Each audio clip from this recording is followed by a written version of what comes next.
지난 주간 월요일부터 금요일까지 매일 아침 라디오 뉴스에 귀를 기울이면서 제가 궁금했던 것이 2020년도의 노벨상의 수상자가 어떤 사람들일까?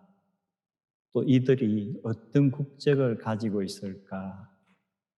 또 어떤 연구기관, 어떤 대학교에서 일하고 있을까? 월요일에는 어, 그 physiology, 그 생리, 그리고 medicine, 의학 분야, 그리고 화요일에는 physics, 물리학, 그리고 수요일에는 chemistry, 화학 분야, 그리고 목요일에는 literature, 그 문학, 그리고 금요일에는 peace, 그 평화상, 이렇게 5개가 발표가 됐고, 내일 월요일에는 이제 경제학상 수상자가 발표가 될 것으로 보입니다. 금요일에 피스 상은 한 개인에게 주어진 것이 아니고 월드 푸드 프로그램인가 해서 아마 유엔 산하인가 제가 확실히 체크를 못 해봤었는데 식량이 부족한 여러 곳에 그 식량을 모아서 이 배분하는 그런 일을 하는 곳인 것 같습니다. 미국 같은 경우는 코로나 사태 가운데서도 식량이 우리가 그로스리에 가면은 그래도 풍부한데 지금 세계 곳곳에서 기아 현상이 많이 일어나고 월드 푸드 프로그램 같은 이런 기구에서 하는 일이 대단히 중요한 것 같습니다. 노벨 수상자들이 발표될 때마다 국가별로 통계가 나와서 어느 나라가 가장 많은 수상자를 내고 있는가. 매년 보면 미국이 탑인 것 같아요. 그리고 국가와는 별개로 어떤 국적을 가진 사람들이든 이 사람의 민족 또는 혈통이 어떤가, 이런 통계가 또 나중에 나오는데 1901년도에 노벨상이 수상이 시작되면서 아마 지금까지 가장 세계 사람들의 관심을 끄는 것이 유독 유대인들이 어떻게 이렇게 많은 노벨상을 수상하고 있는가. 인구별로 보면은 전 세계 인구의 지금 한 0.2%가 채 안 된다고 그래요. 이스라엘 또는 유대인으로 분류되는 사람들이. 그런데 노벨상 수상자들의 그 표를 보면은 유대계로 분류되는 사람이 22%에서 23%, 지금까지 평균 통계입니다. 그래서 이 작은 수의 민족이 이렇게 많은 노벨상 수상자를 배출하는 그 원인이 어디에 있을까? 이 저력이 어디에 나오는 것일까? 우리는 성경을 알고 있기 때문에 창세기에서부터 아브라함이라는 사람을 하나님께서 특별한 목적을 가지시고 부르셨고 또 그들을 통해서 어떤 계획을 가지고 계시고 특별한 축복을 해주신 민족이다. 그래서 이러한 두각을 나타내는가 보다 이렇게 짐작을 합니다. 그런데 이것을 떠나서 이제 전문가들이 나름대로 오래 분석을 하면서 분명히 무슨 이유가 있을 것이다. 그래서 문화적인 것도 있을 거고 여러 가지 중에서 이 유대 사람들의 교육 방식이 특별한 것이 있을까? 많은 연구들이 있고 또 자료들이 있습니다.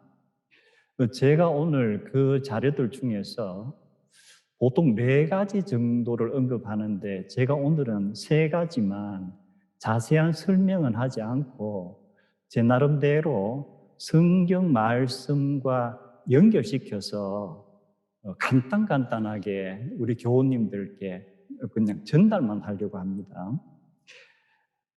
이스라엘 사람들의 이 교육, 그리고 이렇게 많은 노벨상 수상자를 내는 그 교육이 첫 번째 무엇에 기반하는 것인가? 제가 지금 신명기 6장 4절부터 봉독을 하겠습니다. 이스라엘아 들으라. 우리 하나님 여호와는 오직 유일한 여호와이시니 너는 마음을 다하고 뜻을 다하고 힘을 다하여 내 하나님 여호와를 사랑하라. 오늘 내가 내게 명하는 이 말씀을 너는 마음에 새기고 내 자녀에게 부지런히 가르치며 집에 앉았을 때에든지 길을 갈 때에든지 누워 있을 때에든지 일어날 때에든지 이 말씀을 강론할 것이며 너는 또 그것을 내 손목에 매어 기호를 삼으며 내 미간에 붙여 표로 삼고 또 내 집 문설주와 바깥문에 기록할지니라. 이 신명기 6장 제가 4절부터 8절까지 봉독을 했었는데 일반적으로 4절과 5절을 가리켜서 쉐마 이스라엘이라고 합니다. 그 여호와 이스라엘아 들으라 하는 것이 히브리 말로는 쉐마 이스라엘, 그리고 아도나이 엘로헤이누 아도나이 에핫, 이것이 4절이에요. 이스라엘아 들으라. 우리 하나님 여호와는 오직 유일한 여호와시니라. 그런데 그 다음에 보면은 자녀에게 부지런히 가르치며, 그래서 유대 사람들은 이것을 쉐마 교육이라고 합니다. 쉐마 에듀케이션. 유대의 부모들은 이 쉐마 에듀케이션에 따라서 자녀들에게 모세의 오경부터 시작해서 계속 들려주면서 어릴 때 가정에서의 교육이 시작되는 거예요. 그래서 지금까지 많은 전문가들이 유대민족이 이렇게 우수한 것이 교육적인 면에서는 쉐마 교육이 바탕이 되어 있다. 더 자세한 설명은 제가 생략을 합니다. 그래서 정확하게 우리가 그 전체는 모르지만 이러한 교육을 통해서 유대인들의 사고하는 능력이, 우리가 보통 프린트기 하면은 우리가 쓰는 프린트기는 그냥 종이에 평면으로 나오는 거잖아요. 2D 프린터. 그런데 얼마 전부터 3D 프린터 해가지고 이제 그 입체로 나오는 거. 그래서 전문가들이 유대인들의 사고 능력은 보통 거의 대부분의 사람들이 2D 프린터처럼 그러한 사고인데 유대인들의 사고는 3D 프린터와 같은 입체적인 사고의 훈련이 되어 있는 것 같다. 우리가 2D 프린터와 3D 프린터는 엄청나게 차이가 나죠. 그래서 유대인들의 사고 능력은 3D 프린터의 사고 능력인 것 같다. 두 번째로 전문가들이 이스라엘 사람들의 그 우수함에 대해서 교육과 관련된 원인을 찾는 중에서 두 번째가 방금 제가 읽으려고 하는 말씀에 그 단어가 들어있습니다. 한번 그 단어가 어떤 단어인지 귀를 한번 기울여 주세요. 서기관 중 한 사람이 그들이 변론하는 것을 듣고 예수께서 잘 대답하신 줄을 알고 나와 묻되 모든 계명 중에 첫째가 무엇이니까? 예수께서 대답하시되 첫째는 이것이니 이스라엘아 들으라. 주 곧 우리 하나님은 유일한 주시라. 내 마음을 다하고 목숨을 다하고 뜻을 다하고 힘을 다하여 주 너의 하나님을 사랑하라 하신 것이요. 둘째는 이것이니 내 이웃을 내 자신과 같이 사랑하라 하신 것이라. 이보다 더 큰 계명이 없느니라. 서기관이 이르되 선생님이여 옳소이다. 하나님은 한 분이시요 그 외에 다른 이가 없다 하신 말씀이 참이니이다. 또 마음을 다하고 지혜를 다하고 힘을 다하여 하나님을 사랑하는 것과 또 이웃을 자기 자신과 같이 사랑하는 것이 전체로 드리는 번제물과 기타 제물보다 나으니이다. 예수께서 그가 지혜 있게 대답함을 보시고 이르시되 내가 하나님의 나라에서 멀지 않도다 하시니라. 여기에 조금 전에 제가 첫 번째 하나의 이유로 들었던 쉐마가 연결되어서 언급이 되는데, 혹시 두 번째 유대인을 우수하게 만드는 그 어떤 학습법 단어가 잡혔어요? 제가 한 번 더 힌트를 드릴게요. 우리가 지난주하고 그 지난주에 변화산의 사건을 이야기했었는데, 변화산에서 하룻밤을 지내고 예수님과 세 제자가 밑으로 내려왔죠. 그때 마가의 기록을 보면은 그들이 산에서 내려오니 큰 무리가 제자들을 둘러싸고 있고 서기관들이 제자들과 더불어 변론하고 있더라. 여기에도 그 답이 들어있어요. 그럼 어느 단어예요? 변론하다. 이게 토론 또는 논쟁, 그 디베이트란 뜻이에요. 그래서 이게 이제 그 아람 또는 히브리 말로는 하브루타 해가지고, 이것이 하브루타 러닝은 페어 러닝이에요. 혼자서 공부하는 게 아니고 항상 사람이 짝을 짓는데 토론을 하는 거예요. 이것이 수천 년간 내려오는 거예요. 그래서 우리가 사복음서를 보면은 변론하다, 논쟁하다, 토론하다는 그러한 얘기들이 굉장히 많이 나오죠. 이것이 유대인들의 역사적으로 해오는 학습의 방법이 그러한 이야기들 속에 있는 거예요. 그래서 혼자서 공부할 때는 내가 이 내용을 어떻게 이해를 하는가, 그리고 그 다음 그룹으로 할 때는 저 사람은 그 내용을 어떻게 봤는가, 서로가 사고를 나누면서 내가 주장하는 것을 더 가다듬고 또 상대방의 이야기를 들으면서 계속 변론을 이어가면서 때로는 내가 캐치하지 못한 인사이트를 얻게 되고, 그래서 이것이 혼자서 공부하는 독학보다도 유대인들이 페어 디베이트 또는 페어 러닝의 그 효과는 엄청나다고 그래요.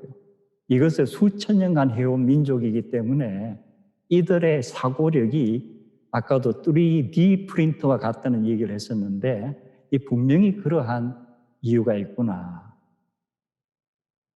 그리고 세 번째로 전문가들이 이것이 아닐까 하는 것은, 제가 역시 제 나름대로 고른 말씀입니다. 디모데후서 3장 마지막 2절인데, 모든 성경은 하나님의 감동으로 된 것으로 교훈과 책망과 바르게 함과 의로 교육하기에 유익하니 이는 하나님의 사람으로 온전하게 하며 모든 선한 일을 행할 능력을 갖추게 하려 함이라. 바울 사도가 디모데에게 보낸 이 서신에서 16절과 17절, 보통은 이것을 성경의 인스피레이션, 감동으로 적혔다, 영감으로 했다, 여기에서 이제 포커스를 많이 맞추는데 그것도 중요하지만 제가 오늘 말씀드리고자 하는 것은 성경의 우리에게 주는 영향이 책망을 한다. 잘못된 것을 책망을 한다. 그리고 그것을 바르게 한다. 그리고 교육을 하는데 어떻게? 잘못된 것을 책망하고 바르게 하면서 의로 교육한다. 그리고 그 다음에 나오는 것이 온전하게 만든다. 그리고 선한 일을 행할 능력을 갖게 한다. 그러하면은 성경이 유대 민족에게 주고자 하는 교육적인 효과는 뭐예요? 그것을 세 번째로 전문가들은 티쿤 올람이라는 말을 사용해요. 티쿤 하는 것은 잘못된 것을 repair 또는 fix 하는 거예요. amend. 여기도 책망을 하면서 그것을 바르게 하는 것. 그리고 올람 하는 것은 우리가 살고 있는 세상을 의미해요. 그래서 티쿤 올람 하는 것은 이스라엘 민족에게 있어서 교육의 목적이 뭐예요? 하나님께서 이 땅을 창조하셨는데 우리 인간의 잘못으로 인해서 이 땅이 너무나도 무언가 잘못되어 가고 있다. 그래서 하나님께서는 다시금 이것을 계속 창조하고 가시는데 그 창조 사역에 우리를 선민으로 부르셔서 동참하게 하셨다.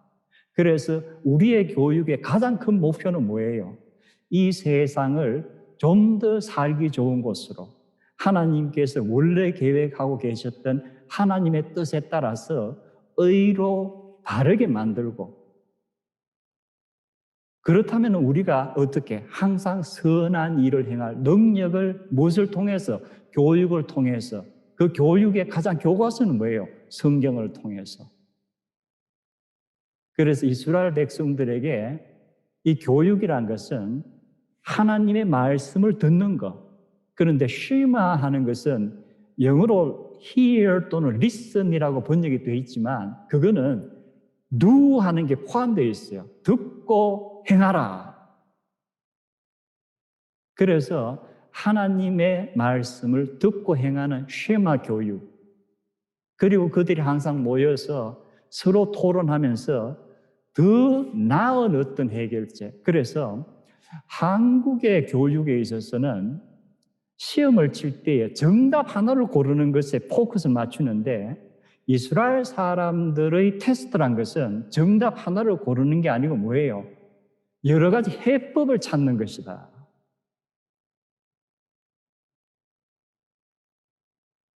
그래서 하브루타라는 이 어떤 학습 방법, 변론 위에 우리가 성경에서 앞으로는 이 서로가 논쟁한다 하는 것이 나올 때에 이것이 이스라엘 백성을 3D 프린터, 입체적인 사고로 만드는 하나의 과정이구나.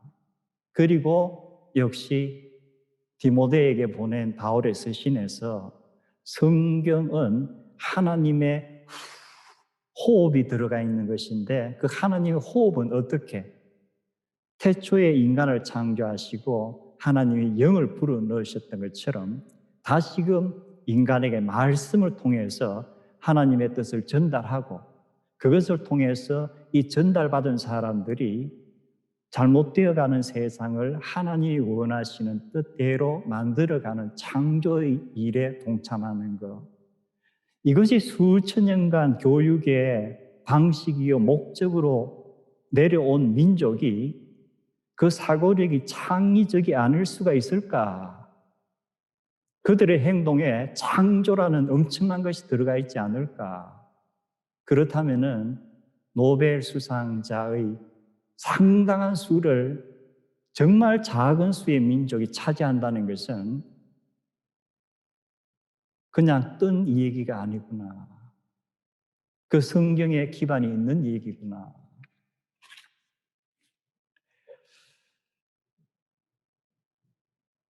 다시금 오늘 주제와 관련해서 디모데후서 3장 1절부터 17절까지가 3장으로 되어 있는데 제가 16절과 17절은 방금 봉독을 했습니다. 그리고 1절부터 15절까지 그 필요한 몇 절만 제가 발췌해서 봉독합니다. 너는 이것을 알라. 말세에 고통하는 때가 이르리니 사람들은 무엇을 항상 배우나 끝내 진리의 지식에 이를 수 없느니라. 그러나 너는 너가 배우고 확신하고 있는 그 진리 안에 거하라. 너는 내가 누구에게서 그 진리를 배운 것을 잘 알고 있느니라. 너는 어려서부터 성경을 알았나니 성경은 능히 너로 하여금 그리스도 예수 안에 있는 믿음으로 말미암아 구원에 이르는 지혜가 있게 하느니라. 사람들이 무엇을 항상 배우나. 바울이 디모데에게 이 서신을 보낼 그 당시, 그 1세기 중반 그 당시에 디모데가 목회하고 주로 활동하고 있던 에베소라는 곳의 사정을 잘 알아야, 그리고 그 당시에 종교가 어떻게 전파되고 있는가, 그리고 기독교의 어떤 교리는 어떻게 전파되고 있는가를 알아야만 사실 이 본문의 해석이 정확한데, 지금 시간이 없어서 바울이 어떤 특정 그룹을 두고 한 얘기지만 2000년을 지나면서 이 그룹이 사실은 우리가 포함되는 그룹이 됐어요. 그래서 지금은 모두가 배우고 있잖아요. 그런데 진리의 지식에 이르지를 못하는구나 하는 것은 2000년 전이나 지금이나 바울의 관점에서는 역시 같은 것 같아요. 그런데 바울이 디모데에게 하는 얘기가, 그러나 너는 어머니 그리고 외할머니의 신앙 교육을 통해서 진리를 배웠다. 그리고 나를 만나서 또 무엇을 알게 됐다. 구약 성경의 그 진리가 결국 무엇으로 연결이 된다? 예수 그리스도라는 하나님이 보내신 인물과 연결이 되어서 온전한 진리를 이룬다는 것을 너는 배웠다. 이것이 디모데 후서 3장의 포인트인데, 여기도 교육이란 의미가 계속 나오는데, 우리가 역사를 보면은 특히 서양에서는 17세기, 18세기를 거치면서 The Age of Scientific Revolution 또는 The Age of Enlightenment 해가지고 과학혁명의 시대, 그리고 계몽주의 시대, 이렇게 하면서 중세의 너무 종교적인 억압에 의해서 과학적인 사고가 억눌렀던 것이 이게 풀어지면서 드디어 서구 문명이 다시금 꽃피기 시작하는 것. 그리고 그때 많은 사람들이 인간의 능력은 무한하다. 그래서 어떻게 보면은 좋은 점이 있지만 또 하나님의 어떤 컨트롤에서 벗어나는 이러한 성경과는 조금 어긋나는 그런 면도 있어요. 어쨌든 중세의 종교의 억압에 의해서 인간이 이제 이성적으로 능력을 개발하면서 인간의 능력은 무한하다 하는 것이 17세기부터 쭉 시작되면서 과학이란 것이 드디어 힘을 발휘하게 되는데, 과연 17세기, 18세기에 엄청나게 교육의 열이 있고 지식에 대한 어떤 중요성이 부과되면서 이제 학문이라는 것이 제왕적인 자리에 올랐는데 지금 우리가 약 400~500년을 지나오면서 과연 인간의 능력이 무한한가? 이 인간의 능력으로 인해서 이 땅이 정말로 낙원이 될 수 있는가?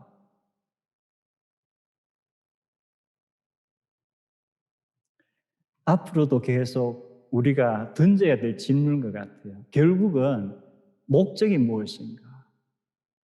학문의 목적이 무엇이며 배움의 목적이 무엇인가?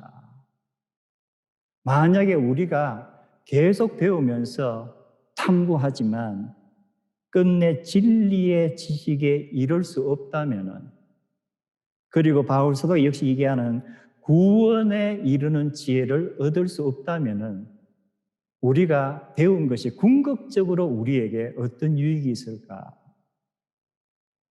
그렇다면은 우리가 세상의 학문을 공부하지만은 정말 유대 사람들처럼 이 세상의 학문이 하나님의 원래의 창조 목적을 위해서 내가 도구로 사용하기 위해서 배운다는 그러한 것하고 세상의 학문 자체가 목적이 되는 것하고는 엄청나게 차이가 있는 거예요. 그들은 수단으로 이것을 이용하는데 우리에게는 이것이 목적이 되어 있다면은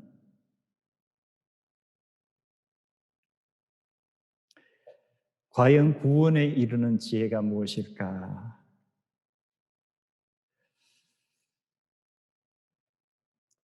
바울 사도가 얘기하는 구원에 이르는 지혜가 사복음서에서 우리가 찾아볼 수 있는데 그 대표적인 하나의 구원에 이르는 지혜로서 아마도 바울 사도도 언급할 수 있는 부분이 요한복음 6장인 것 같아요.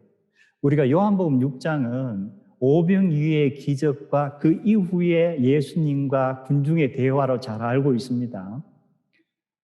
제가 잘 알고 있는 부분은 일단 생략을 하고 오병이어의 기적으로 사람들이 예수님을 어떤 존재로 받아들이는가? 오병이어의 기적이 일어났지만 우리가 그 다음에 전결되는 이 얘기를 보면은 아직도 사람들에게는 예수 그리스도가 하나님의 아들이요 이 땅의 구원자요 메시아로 왔다는 개념은 거의 없어요. 갈릴리 사역이 거의 끝나가고 2년 넘게 예수님께서 가르치고 많은 기적을 베풀었지만 이스라엘 사람들이 그를 따라다니면서 대부분이 예전에 선지자가 환생을 했나? 아니면 그런 능력을 갖고 있네? 이 정도 수준이에요. 그런데 예수님께서 그 다음날 온 군중에게는 전날처럼 떡을 주지 않고 생선을 주지 않고 무엇을 주세요? 생명의 떡이 정말 너희에게 필요한 생명의 떡이 무엇인가 강론을 하시는데 여기에서 문제가 발생하기 시작하는 거예요. 예수님께서는 내가 하늘에서 내려온 생명의 떡이다. 그런데 예수님을 지금까지 알고 따르던 사람들이 들어보니까 예수는 분명히 요셉의 아들인데 우리가 어릴 때부터 봤고 평범한 인간인데 왜 갑자기 자기가 하늘에서 내려온 생명의 떡이라고 그러지? 이게 도저히 납득이 안 되는 거예요. 그래서 이 군중의 수준이 첫째는 어릴 때부터 내가 저 아는데 평범한 인간이었어. 엄마도 알고 아빠도 우리가 다 옆집에 살았는데 왜 갑자기 제가 하나님의 아들이라고 그러지? 하늘에서 내려왔다 그러지? 이게 이해가 안 되는 거예요. 그러자 예수님께서 조금 더 나가시는 것 같아요. 내 살을 먹고 내 피를 마시는 자는 영생을 얻는다. 동물의 피를 먹는 것은 유대교에서는 엄격하게 금하고 있어요. 동물 중에서 사람의 피를 흘리거나 먹는 것은 모든 문화권에서 살인으로 피하고 있어요. 그런데 예수님께서 그런 말씀을 하시는 거예요. 이제는 그를 2년 동안 따라다니던 제자들 가운데서도 이게 충격인 거예요. 도대체 우리 선생님이 왜 이러시지? 왜 이러시지?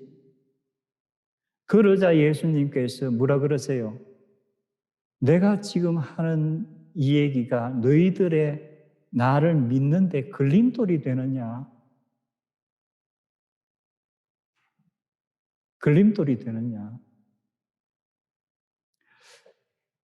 우리가 요한복음 6장에서 예수님께서 예수님의 아이덴티티라든가 예수님의 미션에 대해서 길게 예수님이 계속 말씀하시는 것을 우리는 온전히 믿을 수 있는가?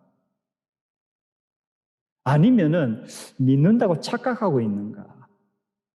아니면은 나도 아닌 것 같은데 그래도 딴 사람들은 다 그렇다 그러네. 이런 입장인가? 아마도 이것을 기점으로 예수님을 따르던 무리가 엄청나게 수가 줄은 것 같아요. 예수님의 파퓰러리티도 엄청나게 떨어진 것 같아요.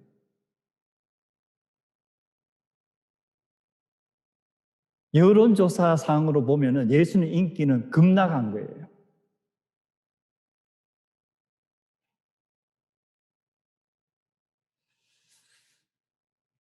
그런데 요한복음 6장이 성경으로 기록이 되고 그 이후에 지금 그 2000년 동안 이제 사복음서를 사람들이 읽어오는데 과연 이 사복음서를 읽은 사람들이 다 예수님께서 하신 말씀을 다 받아들이고 정말 예수님은 예수님이 하신 말씀대로 하나님의 아들이요 그리스도 메시아로 오셨고 우리의 구주인가 하는 것을 모든 사람이 다 받아들이는가? 니츠와 같은 사람은 100% 이것을 받아들이지 않는 거예요. 간디와 같은 사람은 너무나도 예수 그리스도라는 인물의 매력을 느꼈어요.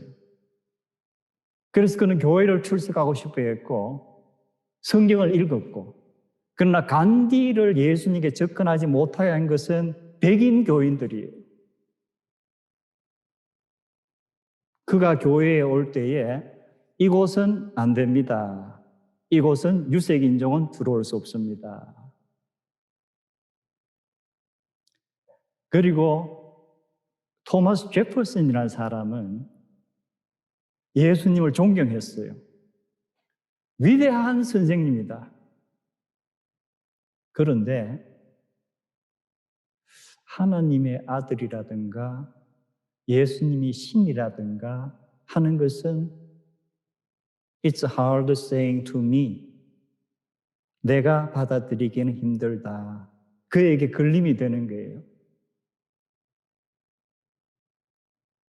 그래서 제퍼슨 바이블이라고 자기가 이름 붙인 것은 아니지만 제퍼슨이 사복음서에서 자기가 감동받고 주변의 사람들이 이 말씀은 꼭 알았으면 좋겠다 하는 것들을 면도칼로 다 오려내가지고 특수한 양피지에 쭉 붙여서 그것을 한 80여 페이지 되는 것을 오랫동안 간직하면서 자기가 묵상을 하고 죽을 때까지 읽은 것이 있어요. 지금은 스미소니언 뮤지엄에 소장이 되어 있는데 이 성경에는 산상수훈, 마태복음 5장, 6장, 7장은 거의 다 들어있어요. 몇 구절만 빼고. 그런데 요한복음 6장이 토마스 제퍼슨이 내가 평생을 읽으며 묵상해야 되겠다 하고 골라낸 글에 들어있을까요? 없을까요? 요한복음 6장은 없어요. 왜? 토마스 제퍼슨의 기준은 예수님은 신이 아니다. 성경에 기록된 초자연적인 것은 내가 합리적인 사고로는 받아들일 수가 없다. 그래서 이런 것은 다 빼고 자기가 도덕 윤리적으로 우리 이런 가르침은 받아 실천해야 되겠다 하는 것만 쭉 따서 만든 거예요. 그렇다면은 제퍼슨과 같은 인물도 뭐예요? It's a hard saying, who can hear it? 그럼 예수님께서 물으시겠죠. 이런 것이 걸림돌이 되느냐? 제가 아까 유대인의 우수한 능력이 만들어지는 것 중에서 하나가 변론이라고 얘기를 했었는데 제 나름대로 역사적인 인물들을 가상적으로 내가 변론을 한번 벌인다고 생각해 봤어요. 그러면 이제 토마스 제퍼슨은 예수님은 너무나도 훌륭하신 인격자다. 하지만 그가 만약 자기가 예수님의 하나님의 아들이라고 했다든지 메시아라고 했다면은 그리고 신이라고 한다면 나는 그것은 받아들일 수가 없어.